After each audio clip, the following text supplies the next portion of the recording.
Deucalion approached Theseus, who lay fallen with Minoa's spear embedded in his abdomen. His eyes held neither the joy of victory nor the fire of hatred, only the heavy weight of a difficult choice. Deucalion knelt and slowly drew the spear from the wound. Phaedra, the princess of Crete, took out a painkiller with trembling hands and placed it in Theseus's mouth. Her fingertips, stained with his blood, tore a piece from her own hem to wrap his wound. Tears welled up, but her gaze remained firm and unshakable. Why? Phaedra's voice was a tremor of pain and anger. Why did you have to do this to Theseus? Deucalion closed his eyes for a moment before answering in a low voice. I'm sorry. It was a choice I had to make. But even as my spear pierced his body, I had coated the tip with a recovery agent. He will not die. Catching his breath, Theseus asked weakly, "Are you one of Taurus's men?" "No." Deucalion's voice was firm. "I am the one who must deal with the traitor Taurus and his followers. I had no choice but to subdue you because you were cooperating with them." Theseus's eyes flashed with indignation. "I never agreed to cooperate with Taurus. In fact, the first thing I did when I arrived in Crete was defeat him." But Deucalion simply shook his head. The words of a stranger cannot be trusted without proof. "I will find out the truth after I capture Taurus." He turned, intending to head towards the palace of Knossos. But Theseus's cry stopped him. "I am not here to overthrow Crete. My only purpose is to punish the Minotaur." He pushed Phaedra's helping hand aside and raised his sword. The blade, moving like lightning, cut through the air, slicing just in front of Deucalion. Deucalion instinctively raised Minoa's spear to parry the attack. As a rule, I do not kill first, whether it's a monster or a human. His voice was cool, but a flicker of uncertainty shook his eyes.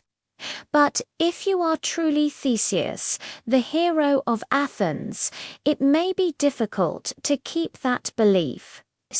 Deucalion said, his voice low, leveling the point of the spear at Theseus's neck. "The Minotaur has already been defeated by me. The beast is still trapped, and I can subdue it whenever I choose. Go back to your home. There is no reason for this fight to continue." But Theseus, defiant, grabbed the shaft of the spear with his bare hands. His voice erupted like a roar. "I cannot stop. I will never back down until this evil ritual of sacrificing Athens' youth is over forever." With all his might, Theseus shoved the spear back, the force of it striking Deucalion hard in the abdomen. Deucalion swallowed a groan, spitting blood, but he quickly regained his footing. The point of Minoa's spear was once again aimed at Theseus's abdomen. "Then I have no choice. I will have to strike you down." In response, Theseus also gripped Minoa's spear with both hands, pushing back. The two heroes were now locked in a tense standoff, their immense strength pitted against each other, with the legendary spear between them. Phaedra cried out, trying to stop them. "Stop it! This is all a misunderstanding. We can solve this with words." But the two heroes were already lost in their own sense of justice. Deucalion pushed forward one step. The spearhead grazed the back of Theseus's hand, drawing more blood. But in that instant, Theseus gathered his strength and shoved the spear in the opposite direction. The butt end of the long weapon swung around and slammed into Deucalion's side. Blood trickled from Deucalion's mouth as he began to collapse. But even as he fell, he snatched Manoa's spear and, in a final, swift motion, threw it at Theseus. Just then, Hippothone, the young king of Eleusis, rushed onto the scene. Theseus, wait, that is Deucalion, the prince of Crete. He is the true hero who subdued the Minotaur and is bringing peace back to this island. Theseus's eyes widened as he looked at the fallen Deucalion. He pulled the spear from his own arm and, turning it around, held it out to him, hilt first. Deucalion stared at the offered weapon and slowly rose to his feet. Why? The duel is not finished. Theseus knelt. You are a true hero. Our duel was meaningful, a clash of warriors, but there is no reason for it to end in death.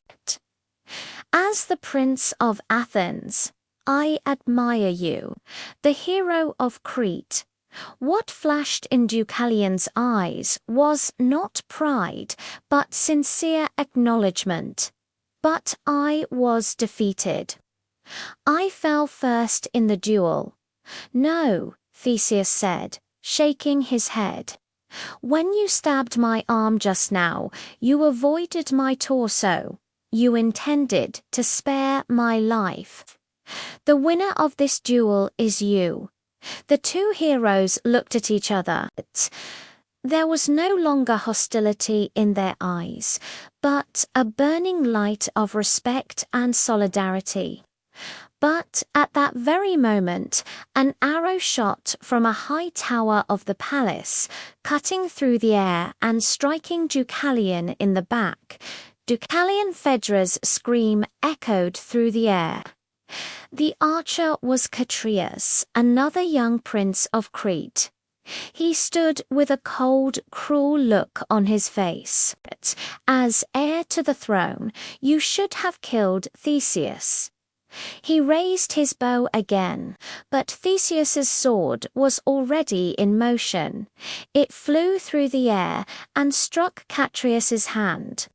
The bow fell to the ground as blood dripped from the prince's fingers. Theseus now stood guard over the fallen Deucalion, his voice low and firm. This is not the conduct of a true hero. Amidst the blood, the crossed swords, the justice, and the misunderstandings, the heroes of two great civilizations finally saw each other with true respect. Their journey was far from over, but a new alliance had just been forged in combat. Thanks for watching, and be sure to follow for the next chapter in this epic saga.